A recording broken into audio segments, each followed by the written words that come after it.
দিনের মধ্যে বেশিরভাগ দুর্নীতিবাজ খুনি সেলেনাকে স্কুল থেকে বহিষ্কার করতে হবে। আমাদের 5 দফার প্রথম দফা, আমাদের 5 দফার দ্বিতীয় দফা হচ্ছে উনি যে অ্যাডপ কমিটি গঠন করছে সেই অ্যাডপ কমিটি বাতিল করতে হবে। আমাদের 3 নম্বর দাবি, স্কুলের যে পিন পাসওয়ার্ড ছিল, স্কুলের পিন পাসওয়ার্ড বর্তমান যে দ্বারপাশে প্রধান শিক্ষিকা আছে তার কাছে দিয়ে দিতে হবে। আমাদের 4 নম্বর দাবি, এলাকাবাসী এবং আমাদের এই যে সম্মানিত যে টিচার তাদের বিরুদ্ধে যে মামলা দেওয়া হয়েছে তার দ্রুত প্রত্যাহার করতে হবে। 5 নম্বর দাবি হচ্ছে এই স্কুলে দ্রুত অনতিবিলম্বে প্রধান শিক্ষক নিয়োজিত হবে। আলম উচ্চ বিদ্যালয়ে আমাদের এলাকায় শিক্ষিত হচ্ছে, ছাত্রছাত্রীর সংখ্যা বাড়ছে। আসলে আমাদের অনেকেই শিক্ষাক্ষেত্রে যায়, সেটা দুর্ভোগটা কমে গেছিল। আমরা ভালো পজিশনে ছিলাম এবং অনেক সুনামের অধিকারী ছিল এই আঘাত উচ্চ বিদ্যালয়, কিন্তু আসলে উদ্দেশ্য পরিণত ভাবে আসলে উনি এখানে বিশৃঙ্খলা সৃষ্টি করতেছে এবং আসলে যে কোনো একটা অকারণ উনি এখানে ঘটাতে পারে। আমি আজকে এই উপস্থিত মহোদয়কে বলছি, আপনারা যে যেভাবে পারেন আসলে এটাকে প্রতিরোধ করেন, না যে অচিরেই মানে উনি একটা দুর্ঘটনা ঘটিয়ে ফেলবে এলাকার ছেলেমেয়েদেরকে নিয়ে, এখানে আমরা মারাত্মক অসুবিধায় পড়ব।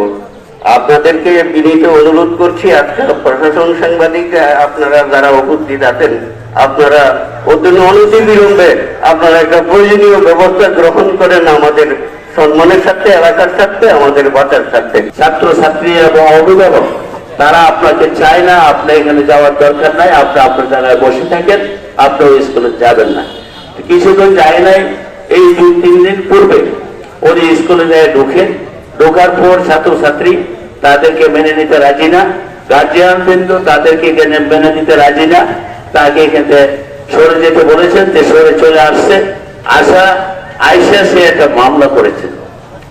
আমি আমার উপরস্থ কর্মকর্তা মহোদয় যারা আমাদের আখাউড়া উপজেলাতে আছেন, আমি অনুরোধ করব, আর এই যে এই মহিলা সেলিনা ম্যাডাম, উনি একজন মামলাবাদ, উনির পূর্বেরও কিছু ইতিহাস আছেন।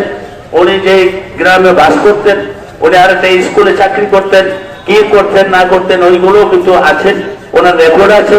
এই সেলিনার বেগমের যে মামলার যে বিষয়টা যেটা জানতে চাইছেন আপনারা, সে মামলা প্রথম করছে তখনকার সভাপতি ছিল আখাউড়া থানার আওয়ামী লীগের সভাপতি জনাব মোহাম্মদ আলী চৌধুরী। ওনার বিরুদ্ধে প্রথম মামলা করে, তারপর সে মামলা করে হুমায়ুন, আমার স্কুলের ম্যানেজিং কমিটির সদস্য হুমায়ুনের বিরুদ্ধে। একটা বহিষ্কার আদেশ করে রানিং অবস্থায় কমিটির সদস্য জনাব তাহের মিয়া খন্দকার।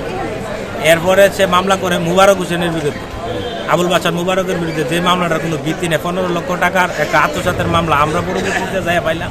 মুবারক সাহেব আমাদের স্কুলে এখনো ৭৫,৫15 টাকা সে পাবে, তার বিরুদ্ধে মামলাটা দিচ্ছে। এরপরে মামলা দিচ্ছে আমি সহ আমার কমিটির 7 জনের বিরুদ্ধে। এরপরে মামলা দিচ্ছে মুবারকের ছেলে মেয়ের বিরুদ্ধে। এরপরে মামলা দিচ্ছে শিক্ষক, এরপরে আপনার আফজাল, এদেরকে সহ মামলা দিচ্ছে। এখন আবার মামলা দিচ্ছে আবার মুবারক সাহেবের ছেলেদেরকে। মোট প্রায় 7-8টা মামলা সে করছে এবং মামলাগুলো 10 জন পুরা কমিটিরে ধরাই দিচ্ছে, মাস্টার সহ কমিটি সহ ধরাই দিচ্ছে।